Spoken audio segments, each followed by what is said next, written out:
Oh, oh, where are you going? Hey, listen, if I'm going to take the time to teach you how to do all this stuff, then you get your butt back out in that garage. And then you smash the subscribe and like button because I'm an awesome guy and I like to give free information. So you should do me a favor. But don't be walking away. We got things to learn today and to fix. So you better go grab your tools and get out in that garage right now. Right now. What are you waiting for? Go. Jeez. What's going on there, guys? I fix shit in your face. Daniel, you're going to learn something today. Don't forget, there's opportunity to join my membership program, purchase some of my merchandise to help me out with the information I provide. It definitely helps. So let's get this kicked off here. I get this question so often. It is kind of ridiculous how often I get this question. And so today I really want to address this because I've done this a few times in the past, but I've never really talked about the finer points of tuning a scooter for your needs. And it's important. It's definitely very important to tune a scooter for your needs. This can be done with any pretty much CVT transmission scooter that has a variator. So as long as you have a variator, you can normally do this. So 50cc, 150cc, all the way up to 400cc. Some of even the larger, some of the large maxi class scooters have variable transmissions with centrifugal clutches. And basically inside of these variators is weights. And we're going to talk about that. So you say, well, where is my variator located? And what am I trying to do with my variator? And so to start that question off, because I want to be thorough about all this. So this is going to be a long discussion because I want to be very thorough. Okay, understanding how to make your ride either faster, slower, or fit your needs can all be done and managed through CVT tuning. So CVT would be your transmission, the rear end of your scooter where all your drive components are that move the scooter. Okay, you can make your scooter slower, you can make it faster, you can make it easier to climb hills, and all of that is done pretty much with this piece right here. This makes all of the difference with your scooter on what it is going to do performance-wise and what you're going to expect. So this is known as your variator, and there's two parts to this. I obviously don't have the front coupling because all we're worried about is the rear part of this, okay? So behind this slide, okay, which has three little pieces of plastic on the end of this slide reel, behind this are what we call rollers or sliders, okay? And that's these. All right, and they are specific normally to your scooter. Like these would be 150cc rollers, and these would be 50cc. And they are going to be based on gram weights. So basically, grams is what we're measuring these in. So if you're going to be going down this road, you're going to need one of these little awesome scales so that you can see exactly how much these weigh. Okay, because first you have to determine the weight of the rollers that come in your scooter. And maybe maybe you bought a used one. Maybe somebody's already done some upgrades. This is an easy way to tell if somebody's already done some upgrades. So these would be pretty normal rollers on a scooter, okay, on a 50cc scooter. All right, and there's a few things we have to talk about with these because these fail all the time too. And I know you're like, how can these fail? Well, they get what's called flat spots, but we'll go into that because this one has a pretty severe flat spot. And I'm going to try to show you what that looks like when they encounter a flat spot and how it affects adversely your transmission and the way that it operates.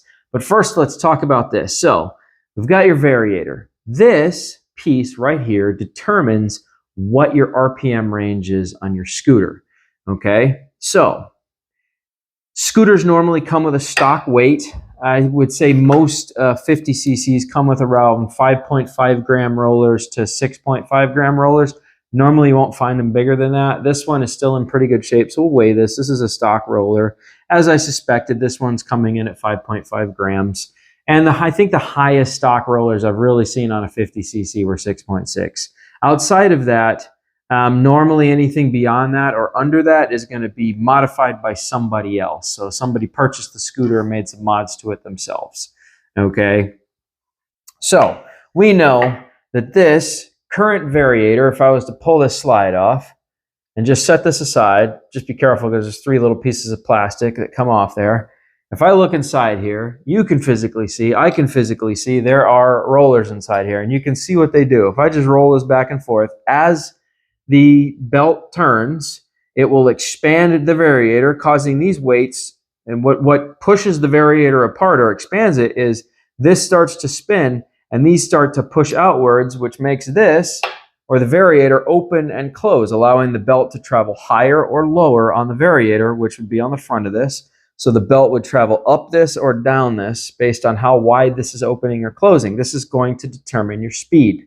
All right, but the important part that we're trying to focus on here is that these determine the shift points on the scooter.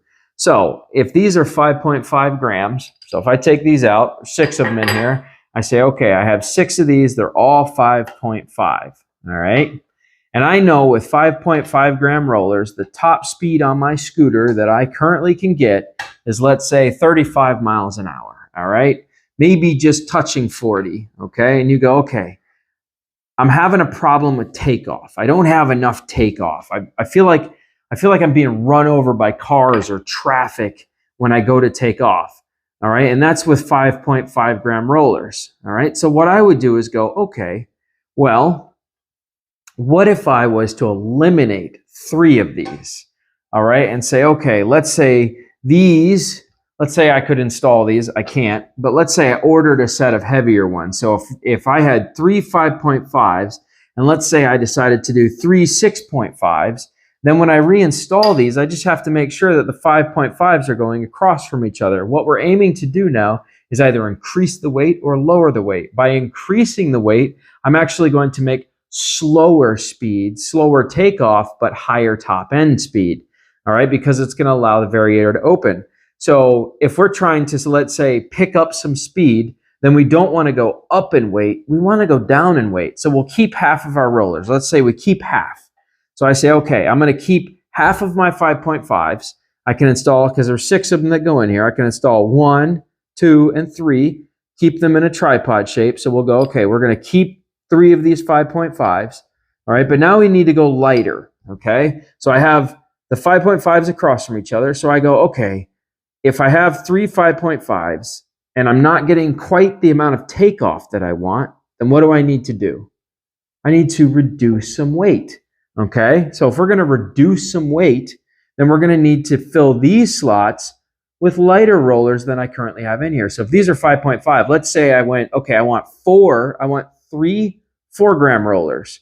So we'll order a set of 4 gram rollers for 50 cc, and we'll put 1, 2, 3.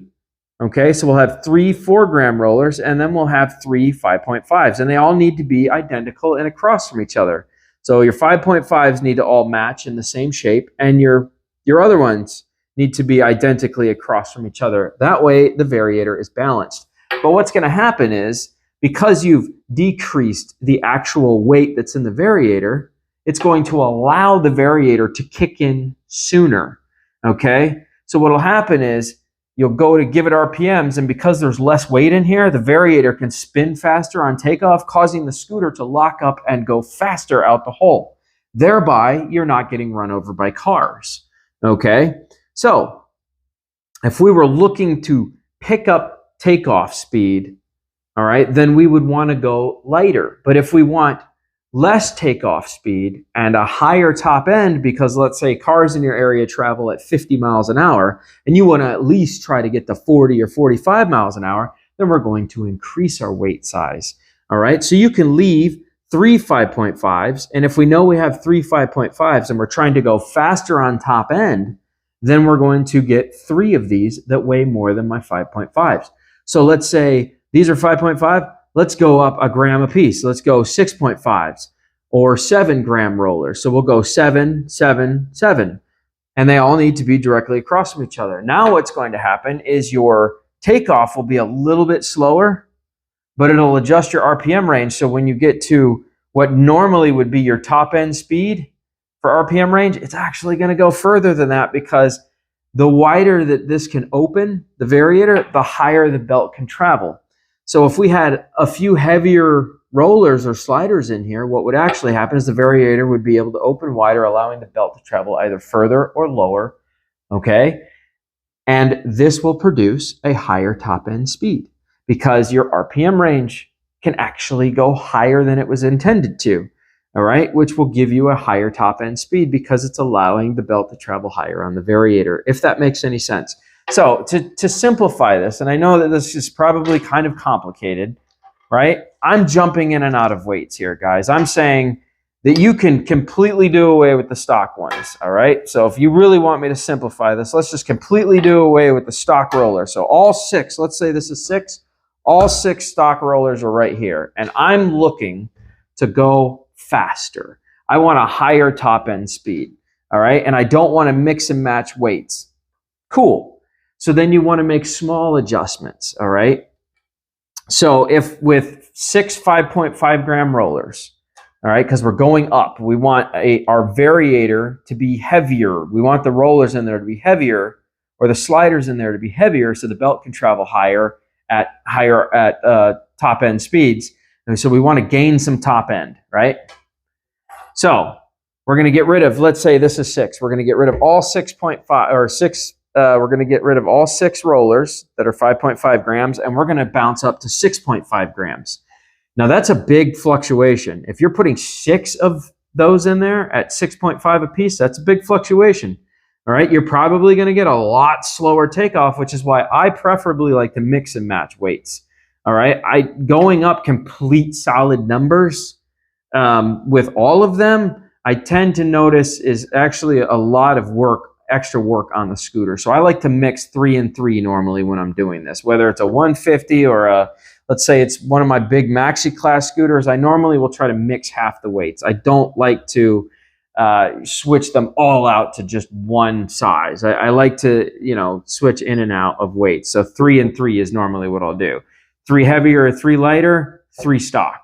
So no matter what, normally I will run 3 of the stock rollers. And then for the other 3, I just have to determine what I want.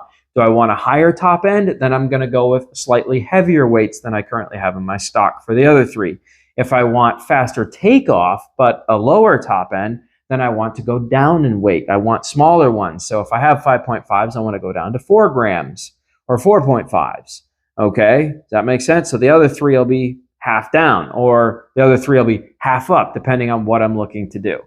So that is how you basically set your ride up for your RPM range, all right? And you may have to tune outside of that a little bit. You may have to order a whole roller kit until you find where you're happy with your machine, because small adjustments drastically change how much power and performance you're going to get on top end, low end, medium, all right? Just a couple grams will make a huge difference on what this is going to do, which is why, like I said, I like to stick with 3 stock, and then from there, I like to make minor adjustments with the other 3. I don't like to just replace all of them in one go.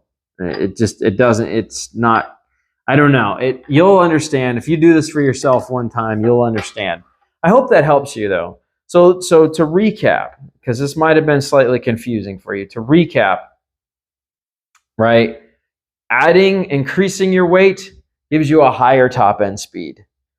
Lowering your weight gives you more takeoff, more RPM out the hole, so you're not getting run over by traffic, but actually will normally give you a slower top end speed. You'll lose a few miles per hour on the top end, and your scooter will be working very hard. You can hear the RPM range difference from what it used to do versus what it will do. So just be aware. Oil changes are a must. If you're going down in weight, you're going to bring your RPM range up. And I'm telling you right now, you're going to want to change your oil often. So like every 1,500 miles, change your oil if you're going down in weight. If you're going up in weight, but you're not going to be taxing the engine nearly as hard with higher RPM ranges. So you won't really have to worry about that too much. So I hope that helps you guys understand how to CVT tune. I realize this can be kind of confusing. I promise you it's not as confusing as I made it sound. Just remember the principles here, okay? More weight, higher top end. Less weight, more takeoff, lower top end. Slower high speeds. I hope that helps you understand CVT tuning. And when you're done, you got to put it all back together and take it for a ride. And if it's not quite what you want, then and you pull it all apart again. And you redo it with different roller weights and you see what happens, or sliders, whatever your choice is. Okay, tuning, and this is why it's called tuning. It's not a simple thing, it's not a fast thing, it has to be done particular, and it's just kind of a little slow process. But you're going to need one of these little electric scales so that you can kind of see what you're doing, and I hope that helps you guys understand. All right, you can order these rollers from eBay, Amazon. You can pretty much get rollers and sliders from anywhere. They're easy to come by. Just remember, you're ordering by engine size. So if you have a 50cc, order 50cc rollers. If you have a 150, order rollers specifically designed for a 150, because these are huge. These will not fit in a 50cc variator cradle. They just won't. If I try to drop these in here, as you can see, they don't go down. They are not designed for a 50cc engine. So order to the specifications of what your machine is, okay? That's it. That's all I'm gonna say, okay? All right, guys, don't forget to smash the like button, subscribe, show me a little bit of love. If you have questions, drop it in the comments below, and I will catch you guys in the next video. Toodles!